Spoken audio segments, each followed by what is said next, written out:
Welcome to Taking Care of Business on Kern Radio Newstalk, 1180 for the best in Saturday talk radio with your host Clay Kerner, and I'm Marty Pay. Mr. Clay, great show last week with Bob Lowen and Mark Bucher talking about the new campaign reform initiative going after corporations and unions entitled Stop the Special Interest Money Now Act. All I can say is they better have a lot of money behind them. Yeah, definitely. It's a very, very important issue we need to get behind if we have any chance of changing this this ride we're in California, this roller coaster ride, unfortunately. So we've got a long weekend, and we're taping this ahead of time. My daughter Stacy's graduating with her master's, so I'll be down San Diego way, but I'll be back in time to be at the Wall of Valor on Saturday for Veterans Memorial. And Clay, what do you have on tap this weekend? I'm going to be on the coast. Ah, okay. I'll be celebrating over there. Okay. We've got a very, very special Memorial Day show lined up today. We've got two special guests. One by phone is Orion Sanders, who's the president of Funds for Freedom, Inc., and he's also the president of the National Cemetery Support Committee.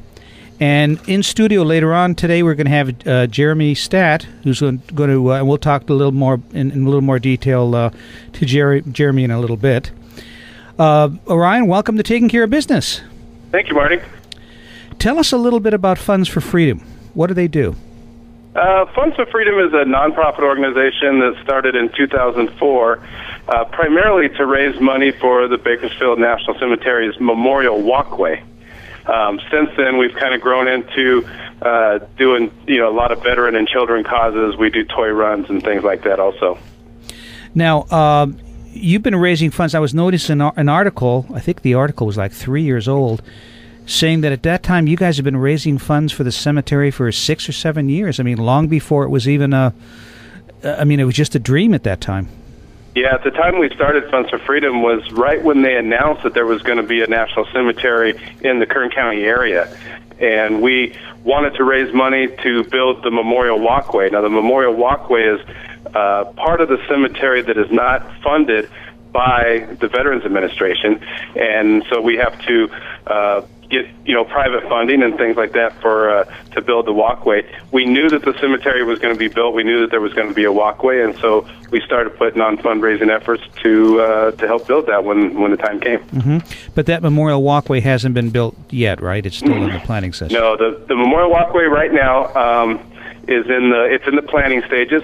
We have an engineer on staff now, and we have some surveyors that are getting ready to go out there, and we'll be laying out exactly where the walkway is going to be and how it's going to come together. Now, with Funds for Freedom, you've raised funds for not only the cemetery, but you've raised funds for other organizations as well, right? Yeah, we raise money for just about any veterans or children's organization that somebody has a need for. We have an event coming up this weekend where we raise money for the Tehachapi Pregnancy Life Center. We also have a scholarship foundation that we give a scholarship to Tehachapi high school student. We support the Salvation Army here in Tehachapi. So yeah, we support other things. The Central California Children's Hospital. We run up there and give them money every year, and so yeah, there's several things on the list. But the National Cemetery has always been our primary fundraiser. Sure. I have to tell you, I was on that Tehachapi Life Center board 20 years ago when we first started the organization, and it's impressive to see what they've done. I think we're going to end up having Kim Nixon, the director, and the director of the Bakersfield Center on one Saturday and talk about their issue. But, yeah, they're great. They're great people over there. Kim does a really good job over there. What an incredible ministry that is. Yes, it is. So, what kind of events do you have going on right now? On the Funds for Freedom side, we have a motorcycle run this weekend coming out of Tehachapi. It's called Tehachapi Mountain Pub and Brewery, a new place in Tehachapi that's supporting the Tehachapi Pregnancy Life Center. And then on June 24th and 25th, we have our Veterans Mountain Run, which is our big motorcycle run that we have here. This year it will be hosted at the Moose Lodge downtown Tehachapi, so we'll get to showcase some of the work that they've done downtown. That is it's a motorcycle fundraiser that goes down to the BFW in California City, goes up to the BFW in Lake Isabella, comes around to the Keene Cafe, and then comes back to to Tehachapi. So it's quite a day and quite a ride. We have entertainment starting on Friday and rolling all the way in through Saturday night. So how many people do you have that ride in that motorcycle ride, and can people other than on motorcycles participate? Yes, we certainly don't discriminate against anything besides a motorcycle. It's a fundraiser. So we've had car clubs come out. If you want to bring your car club out and do the route, or you don't even have to go on the poker run itself. If you just want to come and get a poker hand and contribute, or hang out and listen to the entertainment that's going on, it's a fundraiser. So we certainly invite everybody of all walks, and whether you're in a car, a motorcycle, or a bicycle, I don't care. And is that a cost per vehicle, or per bike, or per person? It's per poker hand. So if you want to come up and participate in the poker run, it costs you $30. You get a T-shirt and a pen and your poker cards, some raffle tickets, that kind of thing. So if I bring a station wagon with 8 people, I get 8 poker hands? You get 8 poker hands at $30 a piece, yes. That was good. I like that. So I can tag along on my bike. As many people in your station wagon as you want, Marty. Yeah. Okay. No, that was Clay. That wouldn't be me. Okay. So I can tag along on my bike if I want to see if I can try to keep up, right? You could. Yes, you could. As slow as I am, I don't think so. Not only slow.